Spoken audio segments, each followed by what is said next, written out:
tudo bem? Você já me conhece, Pastor Fabrício por aqui. Quero, com esse videozinho, me apresentar, deixar com você o que eu não quero dizer e deixar com você um recadinho que eu quero que você reflita, que você tenha sua mente aguçada.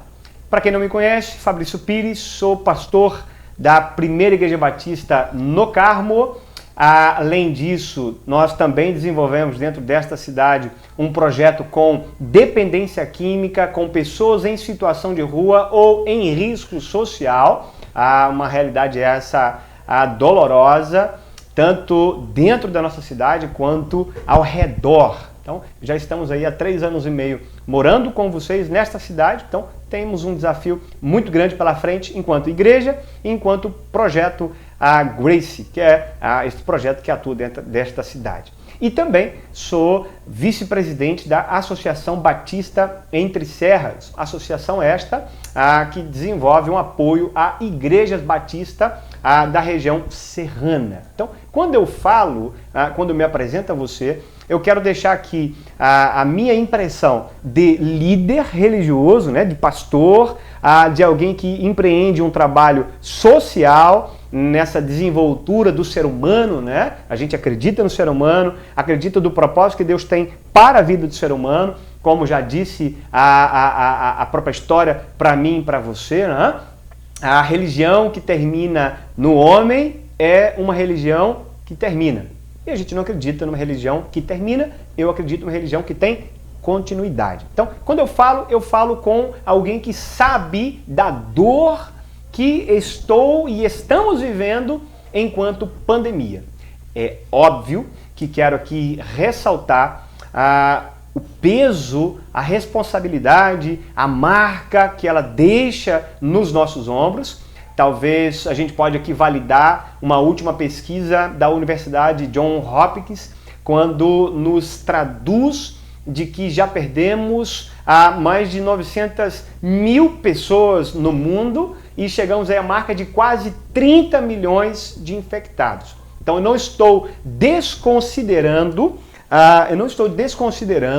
a relevância desse tempo que nós estamos vivendo. Muito pelo contrário, eu não quero aqui só tacar pedra, eu quero também propor uma solução, né? Eu não quero apenas mostrar o buraco, mas quero ajudar a construir uma ponte. Por isso que sou pastor, por isso que desenvolvemos um projeto social, amamos aquilo que Deus nos propôs, aquilo que Deus colocou como desafio. Então, é isso, em primeiro lugar, que eu quero compartilhar com você. O que eu não quero dizer com você neste vídeo? Bom, não quero aqui fazer uma denúncia, eu não quero aqui fazer uma reclamação, eu não quero aqui tacar pedra, como eu acabei de dizer, até porque acredito e sei muito bem que existe uma via adequada e correta para ser feito qualquer uma destas ações. Ou seja, Ministério Público, o Executivo através de ofícios, ou até mesmo uma ação civil pública, né? Ou um simples ofício à Defensoria Pública, talvez é o caminho adequado para expor as minhas frustrações enquanto cidadão e enquanto líder religioso dentro dessa cidade.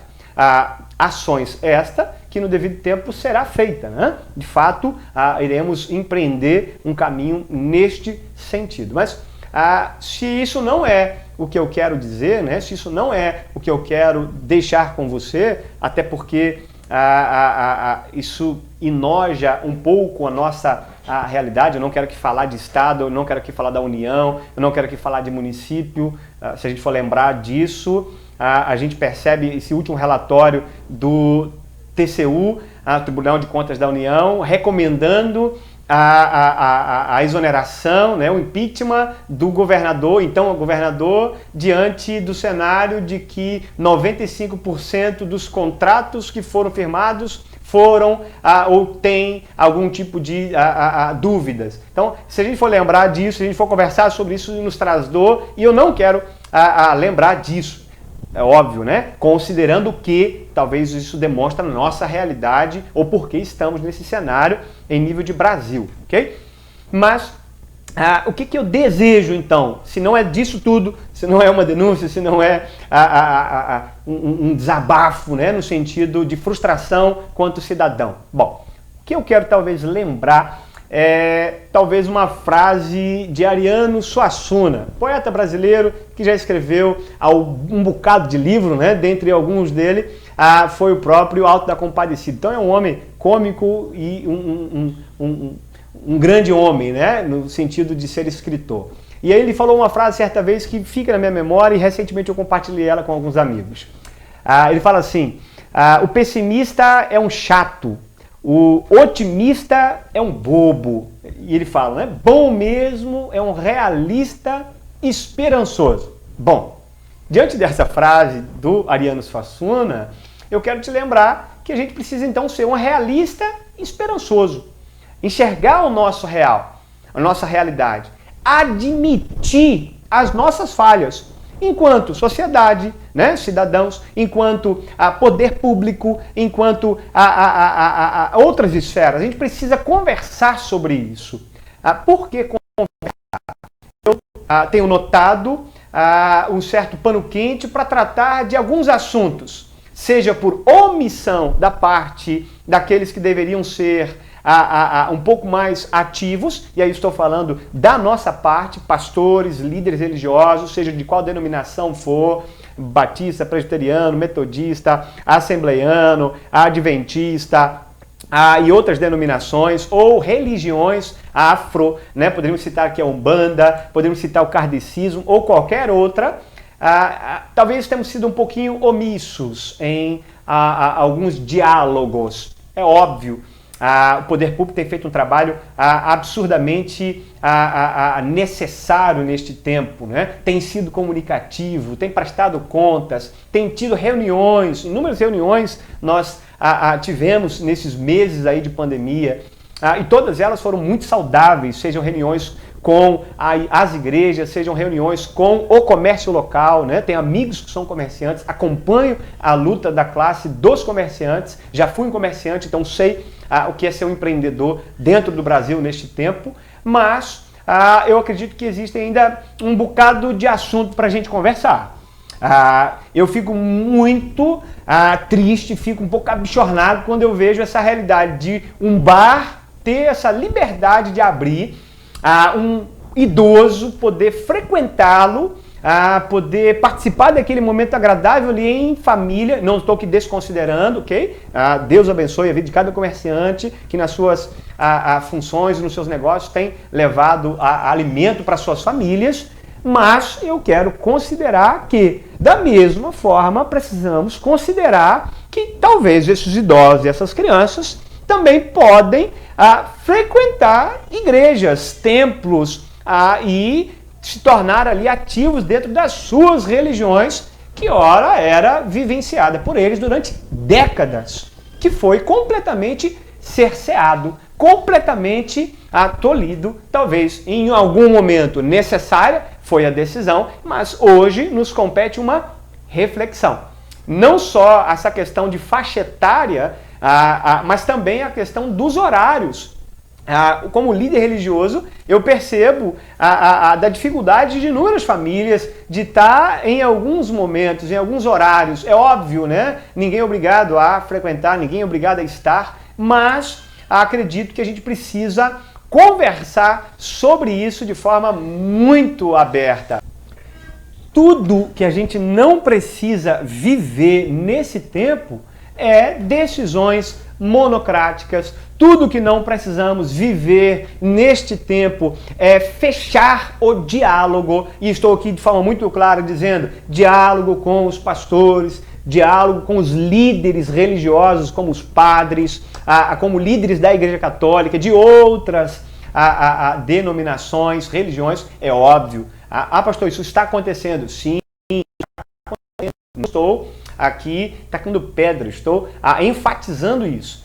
Eu creio e vi e participei de inúmeras reuniões até agora, mas eu acho que sobre estes pontos aí, do horário, do dia, né, da nossa liberdade de prestar culto, que vou aqui, né, enfatizar, ratificar um pouco mais, que é defendida pela nossa própria Constituição, essa liberdade de prestar culto. É óbvio que ela entrou em conflito com este cenário de pandemia mundial, né? Óbvio, pandemia, né? Então, eu sei das questões jurídicas que foram decididas nesse tempo, ficou a cargo do Estado, do município, a União até tentou, por decreto, tomar algumas decisões, mas entrou em conflito com o Pacto das Federações dos estados, então os governadores tiveram ali aquela autonomia de tomar suas decisões, foram tomadas, vale ressaltar, um dos últimos atos do então, antes de ser impeachmentado, né, no processo pelo menos do Wilson Witzel, ele decreta, né, a realidade de tornar a igreja como um serviço essencial. Eu sei de tudo isso, compreendo tudo isso, no sentido de que o município, de que existe algumas considerações ainda a ser feito. E não estou aqui tentando, através de um vídeo, debater sobre isso, longe de mim, mas pelo menos gostaria que através desse vídeo fosse aberto um diálogo, de que as igrejas pudessem e as religiões pudessem conversar sobre isso, demais áreas da cidade pudessem conversar sobre isso. Não estou aqui tentando, num tom político, né, conciliar a situação, muito pelo contrário. Estou aqui como um pai de família, como um cidadão preocupado com o rumo das decisões. Então, a gente precisa conversar sobre isso.